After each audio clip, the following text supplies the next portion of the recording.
Hello, everybody, and welcome back to the back nine of the final round of the 2019 Great Lakes Open, presented by Discraft, the world leader in disc sports. I'm Brian Earhart, joined here by Thomas Earhart. We're going to bring you some commentary on this absolute battle of a round that we have going. Yeah, we have a battle between Kevin Jones and Paul McBeth, tied at the top here. Kevin birdieing holes 8 and 9 to finish the front nine to tie it up with Paul. Zach and AB falling off a little bit, and it's kind of just a battle between third place for these guys. Yeah, and it's going into this stretch, 10, 11, 12, we have some bonus birdies here. Absolutely. Hole number 10, 370 feet, par 3. One of the more unique tee shots that they have to throw all year. Yeah, righties are going to have to throw a huge turnover shot, and lefties, Zach in particular, is going to have to throw like a forward-pushing hyzer to even get a putt. Kevin's going to go huge turnover here. That is way up there. I think he's fading out way early. And that's the thing. We actually had a crosswind coming off of the road up top, so it's very difficult to access this green. You need the crosswind to hit the disc and push it over on that anhyzer. And lefties, this is a big shot for This lefty. is a tough shot for lefty. And Zach looks like he's really nailed it. Corner. He's about 38 feet. And the illusion of this hole for a lefty is that you have to throw a high hyzer, and you actually have to throw it low and tight. So that was a great shot from Zach. Paul's, I think he's going Undertaker here. That or a vulture. That or a vulture. He might want to flatten it out a little bit. Looks like he got over the trees, but he's flexing out a little bit early, and that's going to be a long putt. Yeah, he's definitely got an outside circle 2 look, I believe. Yeah, not sure if he wants to run that with the sloping hillside. And AB, you know he wants this one.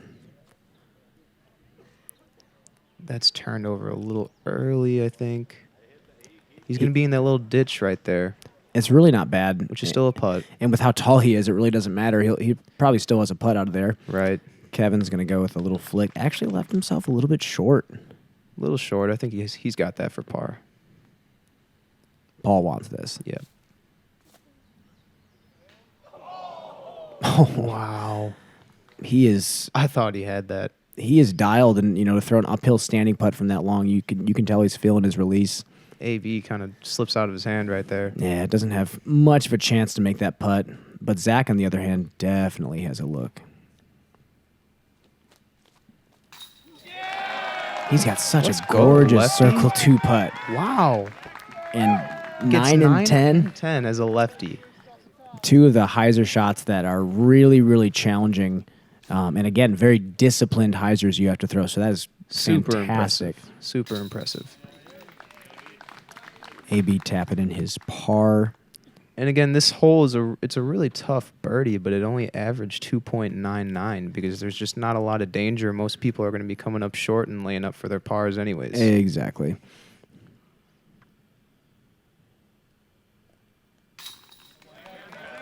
Kevin knocks in his par.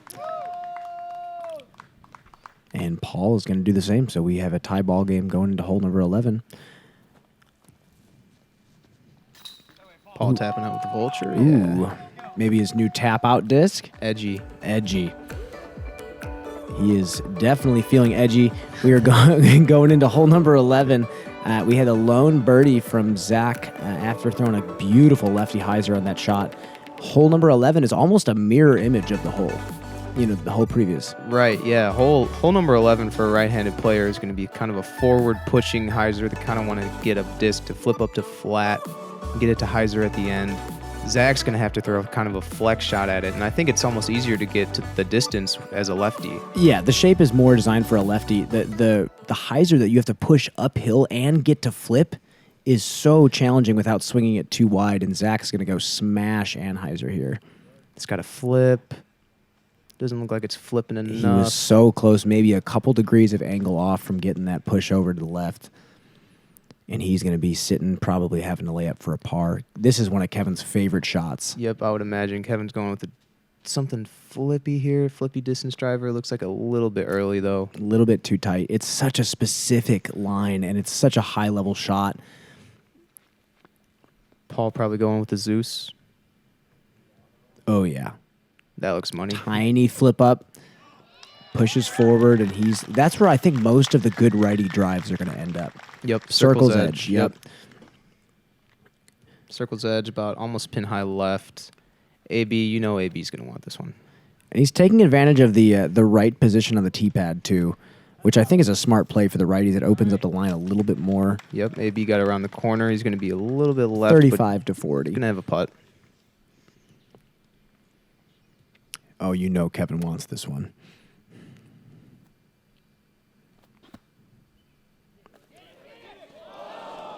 Wow. Changes up the jump putt form to throw a spin and hyzer. I love that play because it's so much safer, too. It prevents a rollaway coming in on Anheuser. So that was a super smart pro move from Kevin. Let's hope it didn't roll away too far. I don't think it did. I think he sat pretty close. AB for birdie, just a little bit left. Can't connect. And he, again, has been giving himself a lot of circle's edge putts. And Paul takes a stroke after pretty much a picture-perfect drive in the hole. Kevin almost capitalizing on the circle 2 putt. And he did roll away a little bit. You are right about that. About 25 feet, no problem. Absolute ice water. That is... And the thing is, Kevin's been in positions like this before, and he hasn't, come out on top. So I think for him, now it's like his time to come up and show that he is clutch and he is made of, I just think the one person you don't want to be battling against is Paul McBeth when he's feeling so good. And, right. The guy who's been there many times. And Paul takes a one-stroke lead after that beautiful birdie and 3 other pars in the hole. And I think this is really the last bonus birdie on the course. Absolutely. Yeah. Hole 12 is a kind of a left to right turning shot. Goes down into this little gully right here. Right-handed players are going to be throwing a flat to turnover backhand or a forehand to just kind of give yourself a long putt. And Zach's probably going to throw kind of a hyzer flip backhand. And Paul, I think, is going with a Zeus, and he's trying to throw a little bit of a hyzer flip it up to flat a little bit. That was a fortunate kick. He'll at least have a jump putt layup for a par, which on this hole is actually pretty good. It's one of the holes that averaged over par on this course. This looks pretty good. This looks great from Zach. That was solid. It's such a tight window to hit, especially with a hyzer. So even giving yourself a circle 2 look on this one is fantastic. Kevin's been working a lot on his sidearm, and I wouldn't doubt it if he flipped it up a little bit. Ooh, that's juiced.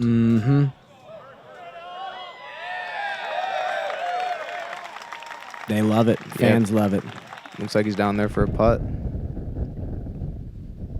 Wind's picking up a little bit. AB's going to go sidearm. Probably something a little bit more overstable. All these guys go sidearm. And that's the mistake you'll see most of the time is going a little bit too high, a little bit too flat, not getting the nose down enough when you're pushing it forward. And if you are fading off right early, you don't have much of a chance of getting down to the green. Yeah, it's going to be a tough up and down from AB. Yeah, it's not a gimme from there.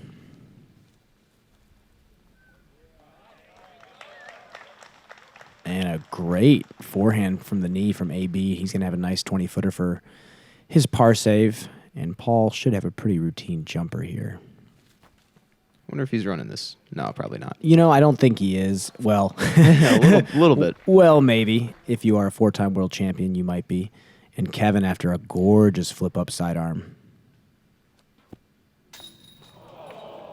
Oh.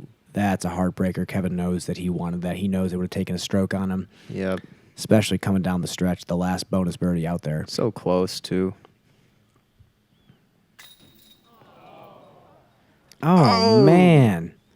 Zach just a little bit left on that, but not by much.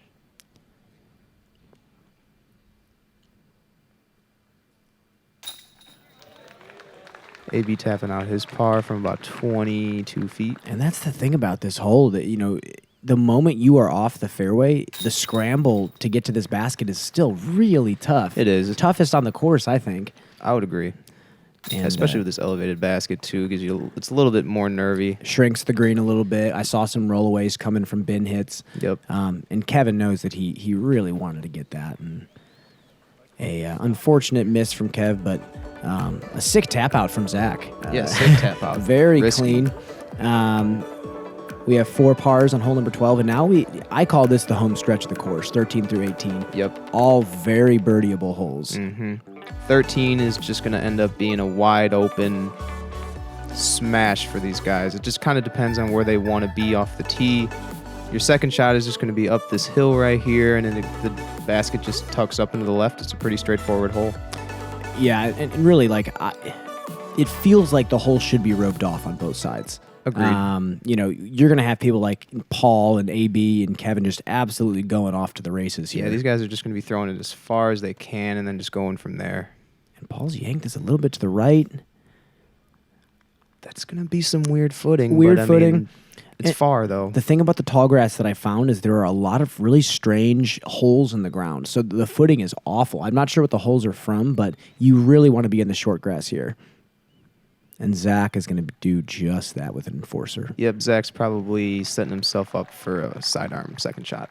Absolutely. And as long as you're on the flat, you can really do anything to get to the basket. Forehand, turnover.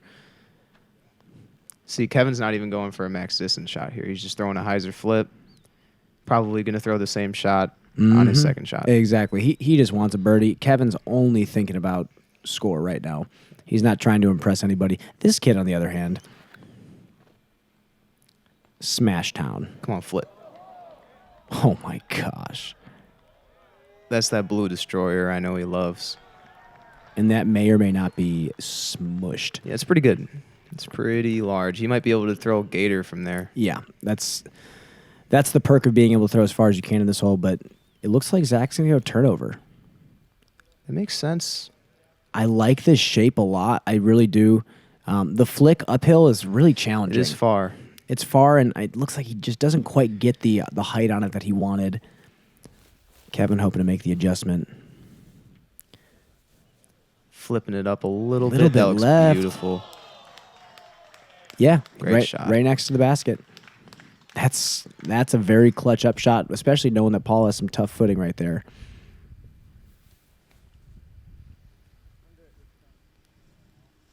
I think Luna is what he chose, and he... That's... Okay. Okay, yeah, there you go. Hello. How about a park job? Park job sounds nice. Can they not make this so exciting? I know. Jeez Louise.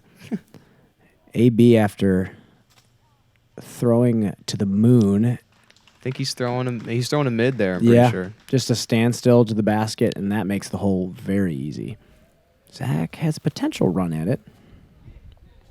Ooh.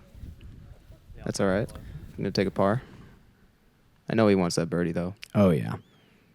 Kevin for bird. Huge. Great birdie. Huge birdie from Kevin. Keeps it at one stroke. AB with a good birdie as well. We're going to have 3 birdies on this card, and Zach's going to be tapping out for a par. And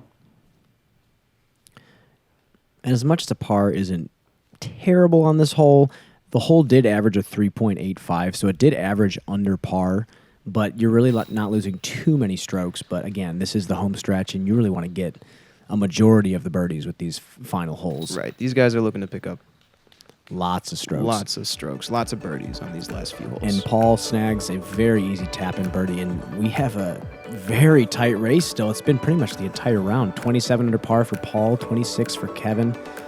Zach and Anthony have fallen off a little bit, 20 and 18 under par. This one, I call it a slot machine hole. Yeah, a little bit. I mean, if righty backhand players go high, they're challenging the branches, and then you're kind of going playing slot the machine slots, from there, yeah. right?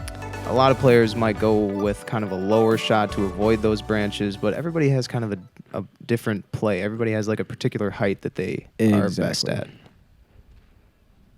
See, Paul's kind of going for a mid-level. But as it's hyzering, it's going to hopefully get under the canopy. Right.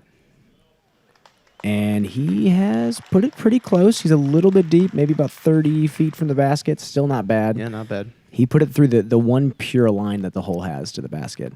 Let's see what Kevin does here. He hangs out way wide. He's going to go lower at it. So he's going to be hyzering right beneath the canopy, but That's a little deep. yeah, he went a little bit deep on that one. But, I mean, he fought out, so he's going to have a long putt. Yep. I feel like AB would go high here. No, he kind of goes low as well. A little bit more discipline. That needs to sit down, though. A little bit tight. And that's the thing about this hole. It's like what seems to be like the perfect line to the basket. As you can see, there's a bunch of natural bunkers that stop you. So it's almost like playing deep of the basket is the only pure way to get there.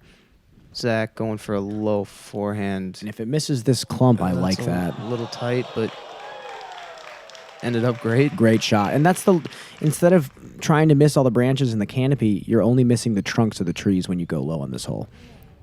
So I do like that. AB gonna have to take a par. And this is it. Kevin wants this. Oh, yeah. Oh. Smashes it high right side, catches it. And at this point, putt. he wants everything. He is going to be a greedy little Grinch for the rest of the round. And Paul hoping to follow suit. Paul's been known to be greedy himself. And that is... Bangs one from 38 feet.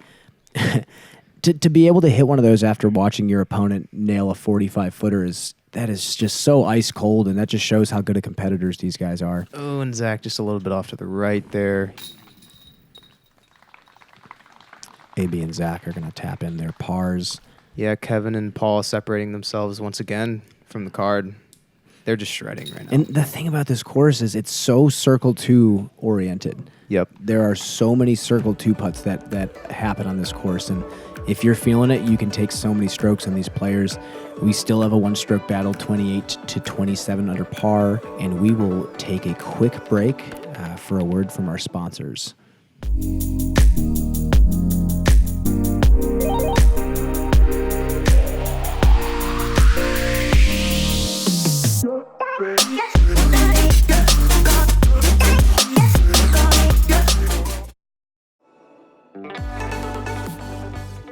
Hole number 15. This is actually one of the easiest holes in the course, even with the newly staked off OB on the left side.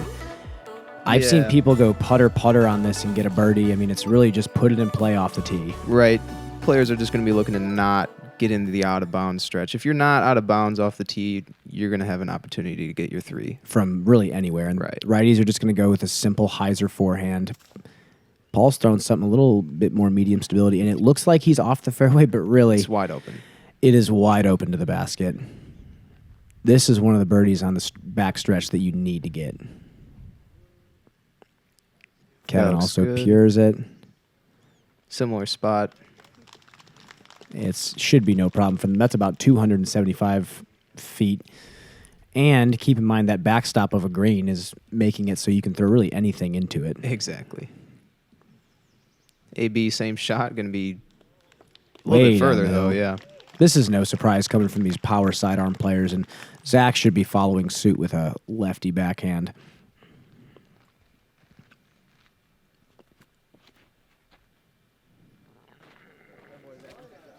A little bit early, but that result was pretty pristine. Yeah, all four of those shots. Yeah. All of these guys are going to be looking to get up and down for their threes. Paul going with a Luna here, I would imagine. Yanks it a little bit, but the stability of it is money. I think that was a putter. You think that was a Luna? Yeah, I think he crushed it, and he's about 15, 20 from the basket. Kevin going with something a little bit flippier, actually. He loves this shot. He loves the standstill putter with something flippy. Yep. Leaves himself a little bit short. That's little bit. That's a tough putt, but he's looking to cash that one. All these guys coming up a little bit short. Kind of the tester range. But again, 20 feet. Yeah, 20, 25 feet. These guys are looking Should to be get no that. problem. AB going with a beautiful Nova. That is so angle neutral. Landed it on a dime. Perfect. Kevin needs this.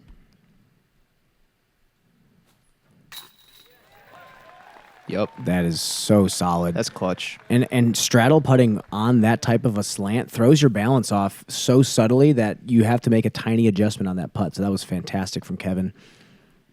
It's going to keep it at one stroke, assuming that Paul makes his. But here's Zach for his birdie. And as you can see, Zach's also adjusting his footwork to accommodate for this slope. So that's another pro move. I remember watching him on this putt. He really took his time.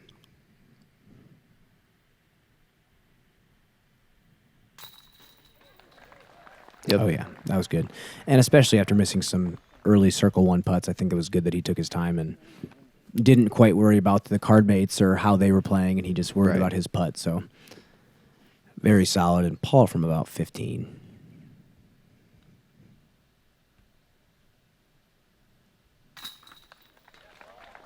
Yep, keeps it a one-stroke lead. No problem.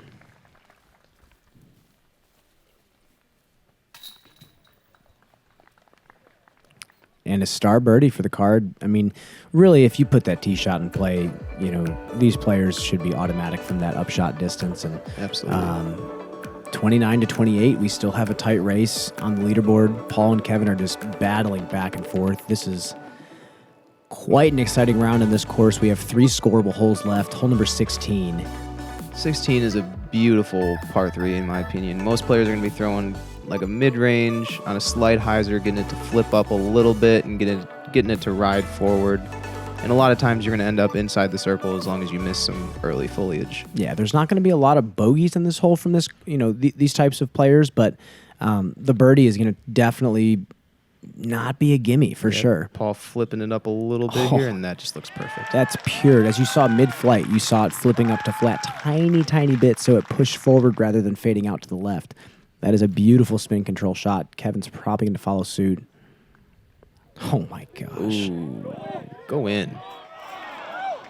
Just short. He even went a little bit long. That is almost a at the pole. flippy mid-range that he threw. That is not a stable disc. That is an incredible shot to throw under such pressure. Yep. And he loves it. That's a shot that he excels at. Oh, yeah. AB probably going with a rock here. A little bit of an early release, but this might work. Oh, it gets a little bit of... And that's the main miss that you'll see on this hole. Is little bit, you're trying to throw that baby hyzer, but it stands up a little bit too much. Yep. Tough shot for a lefty. He's going to have to throw a slight turnover, and that looks great. To me, that's one of the prettiest shots in the game. I think, did he hit that last pine? Yeah, I think he hit the last pine. He's going to be a little bit short, but he's made a few of those putts this round. Definitely. AB actually running that putt, but at this point he knows that running anything is going to be fine because, you know, at this point the lead is not really quite in his grasp. Zach from his range, a little bit left. A little bit left. Kind of yanked that one a little bit, but no problem. That, you know, that middle pine is pretty much the last thing you have to miss, and with the lefty throwing the turnover, it's so challenging to hit that window. Yep. Looks like Zach's up again for his par.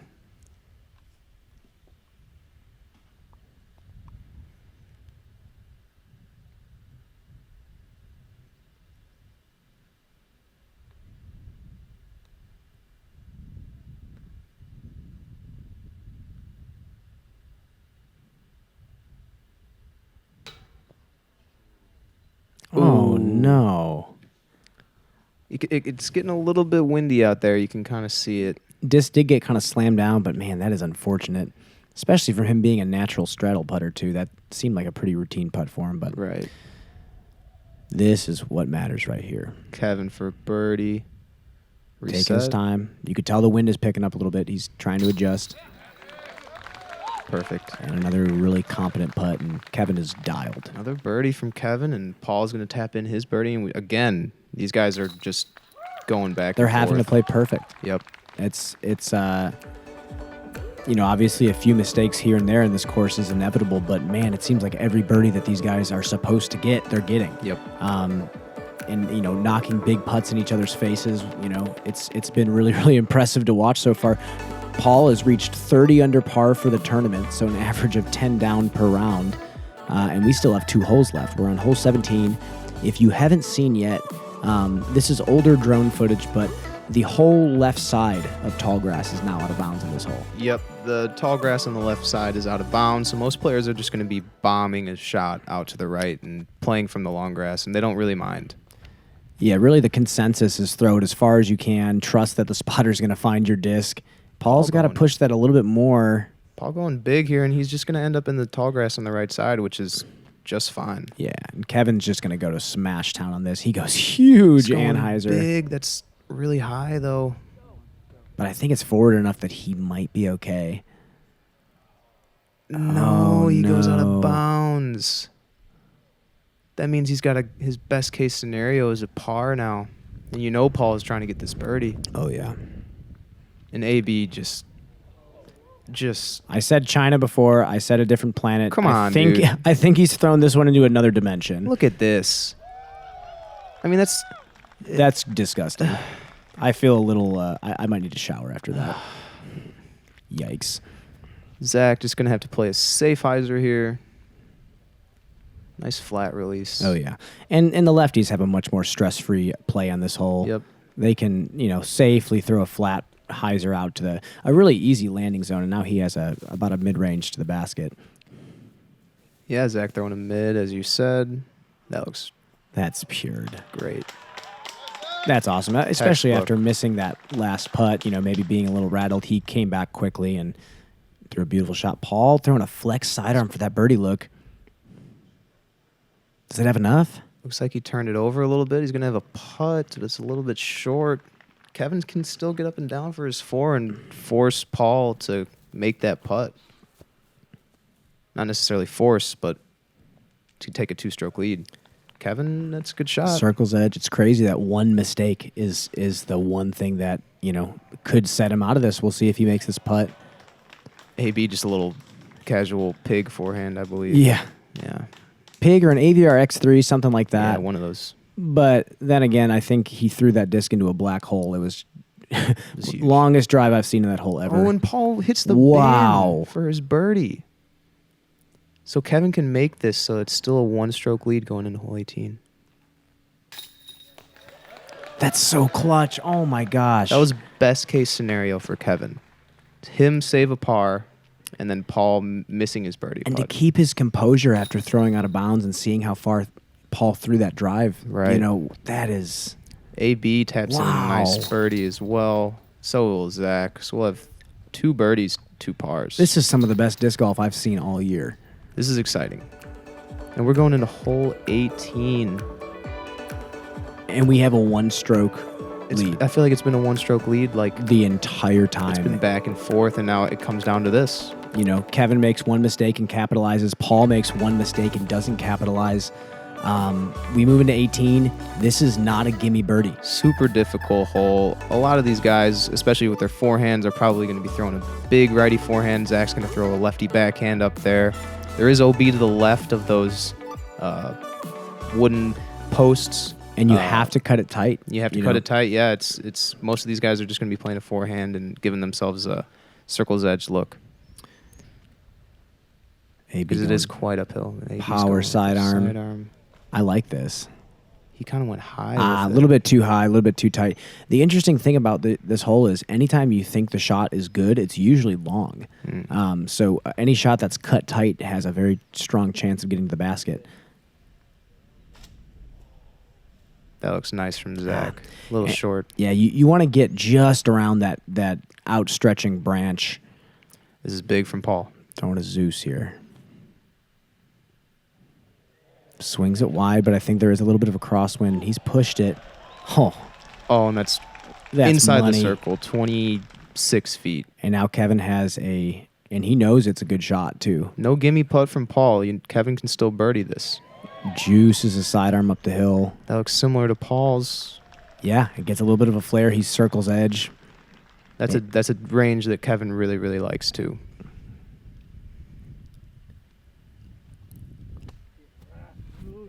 AB with a long look, and wow. He knew it wasn't in, but from our point of view, it was in. Zach from 60 huge feet. circle 2 putt in front of the crowd. Just 3 or 4 circle 2 putts this round They from love Zach. it. Zach's a fan favorite. And that's a great performance from Zach. I mean, I think it's the first slapping the dab on us to finish out the round. Kevin here, huge putt. To put the pressure on Paul.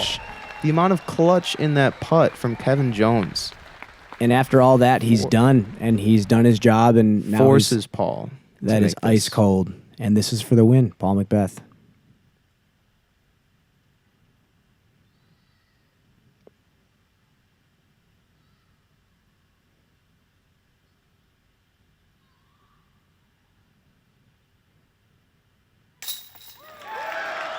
Wow. And it's like he hasn't done it so many times before. Dead center, perfect pace, just no doubt. That to see Great win from Paul. incredible win from Paul, and to see Kevin. Oh. No. I think he did rush that a little bit. He did. And you know what? He putted that while people were cheering, and I think he was about done. Not an incredible round from AB, but Still a top 10 finish for him. it's just crazy down the stretch. What a beautiful putt, barely any wobble, and you could tell he Dead knew center. it was in the entire time. What a amazing champion that our sport has. So consistent all 3 rounds. Both of those guys too. You know, they battled it out. And to go back and forth the entire round, and for Kevin to make one single mistake down the stretch, throwing out of bounds on 17, was really what did it for him. That's all it takes when you're playing against Paul at this level. Can't make mistakes. Thank you so much for joining us for this roller coaster of a round. That was phenomenal to watch. Congratulations to Paul, and congratulations to Kevin for really battling it out. And 7 strokes separating second and third. incredible. Shout outs to Zach Johnson from Missouri to pop up to third Taking place. solo third. Again, make sure to like and subscribe to Central Coast Disc Golf for bringing us this fantastic coverage. Again, I'm Brian Earhart, joined by Tom Earhart. Thank you, and we will see you next time. Thanks, guys.